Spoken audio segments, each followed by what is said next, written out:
And welcome back to our fourth dev diary regarding the Husky update. Well, actually, we've covered several other ones in the past, but this is more just the closest one. So, or whatever, you get the idea. So basically, here we go, talking about one of the, probably in my opinion, favorite things I've read so far. This is going to be a huge thing in the game that's going to reduce a ton of lag. So, apparently some of the people do not like the idea of the way the resistance and suppression and stuff are going to go, but this is actually really good in my opinion with what they talk about on here, and it's going to cause a much better looking map. It's going to reduce lag by a lot, and that goes for multiplayer. I mean, you're not going to have to do as many divisions on the map, so more than likely this is going to help tremendously lower lag. So anyway, let's go ahead and talk about this update. So Wednesday, you know what that means, do stuff like that, and they're basically just talking about how they're reworking the way that Garrison divisions work. The main thrust of this rework is the removal of the resistance suppression Garrison mission from the map. So if you didn't know beforehand, you would select an entire army group, you would put them under a Garrison order. Now under that Garrison order, you would have one that would be really just resistance suppression. And then basically, let's say we're going to click this territory here. Oops, alright, I won't actually click it, but you get the idea. You would click here, basically everywhere on the map. And based on how bad the resistance is, you would send those divisions out, and the AI would take care of everything. But now, it's been changed, and that is gone. So this is actually going to be really cool how they did this. So, here's the new way the system works. Suppression Garrison forces will now be managed through the occupation laws and a choice in which division template will be used to provide suppression. The system will then distribute manpower and equipment to the states with resistance. The old defense-related Garrison missions will persist and will be named to area defense. This should result in a much cleaner map in-game. No more pre-building and shuffling around horsey boys. Alright, so basically here's what they did. So you can still do the garrisons, but they're called area defense now, right? And basically you can still do everything like normal. However, they're a special template that will be constructed in the state, like you see here.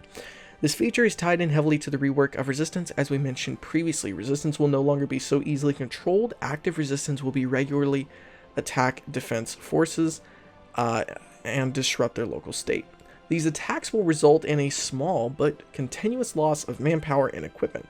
This should help curb the power of a world conquest run, i.e. historical Germany.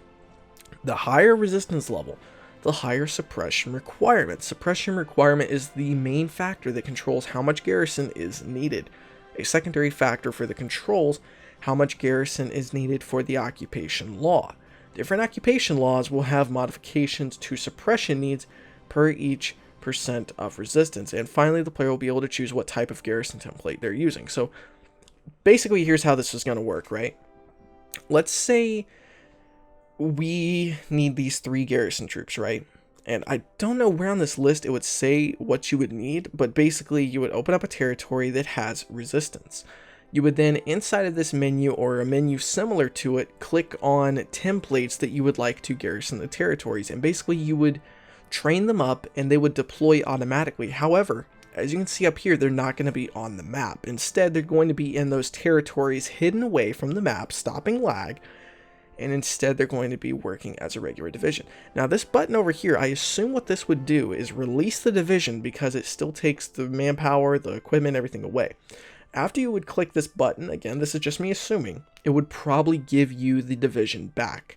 So you can really do a few different things with this, but this is the division. This is what you're essentially putting in that territory to stop the resistance. That's the idea behind this, right? The player will be able to design garrison forces as they always have, using the division designer. All existing templates available for recruitment will also be able to assign as a division template. The template being used will be able to be controlled at the national level, occupied nation level, and at the state level. A state may in turn use fractions of a division to meet suppression requirements. So this I'm a bit iffy on. The template being used will be able to be controlled at a national level, occupied nation level, and state level. So I'm not entirely sure on any level what this is supposed to be and how this is going to work. I'm just going to be straight up honest with you guys. I don't understand that at all. The only thing I can imagine they're talking about here is there's going to be 3 different levels, right? There's just going to be like a state level where you can either just send them and they'll just move around the state as necessary, or you can send them around more, you know, as a nation kind of thing, where you can send all these garrison troops exclusively to Czechoslovakia, say for example, or send these divisions that are suppression units exclusively to, say for example, you know, France or something along those lines. That's what I think it would be. A national level would be the entire country. An occupied nation level would obviously be something like only the territories that are close to your borders, probably. And then a state level is just send them to certain states you would probably select. Again, I could be totally, completely wrong about that. Go down below and let me know at the end of this. But that's what it sounds like to me. And I could be wrong. That's just how it sounds to me. Anyway, so to manage these interactions, we have expanded the Occupied Territories menu to give you a breakdown of resistance, compliance, and what forces the player has stationed in occupied territories they control. In the same menu, the player can choose occupation law and what division template is being used for policing garrison to work. I think they mean the policing garrison to be worked. Different requirements in manpower and equipment will be shown when choosing which template to use. The player may choose to have no garrison present as well, but this will result in a huge boost to local resistance. So this is what I guess this is what the menu is. Obviously, this is the resistance level it's currently at. This is the production, I would imagine, that's either being lost in the territory, or it will cost to actually get the resistance under control. And this is probably the manpower that you would need to actually do it. Or maybe that's just the manpower available in the territory. When designing garrison templates, there will be a couple of factors to consider. Some existing battalions will have their suppression values reworked, and battalions with hardness will have a bonus to resisting damage taken from resistance activity, which is actually really cool. That means you might actually be better off sending tanks to certain territories that are having some pretty high resistance, like Poland Uprising, you know, or stuff like that. The result of this for... oh, wait, no, I just read that part. If manpower is more a long-term concern than production, there is a benefit to using battalions with hardness. If manpower is not a concern, using low hardness battalions in your division template is probably a good idea.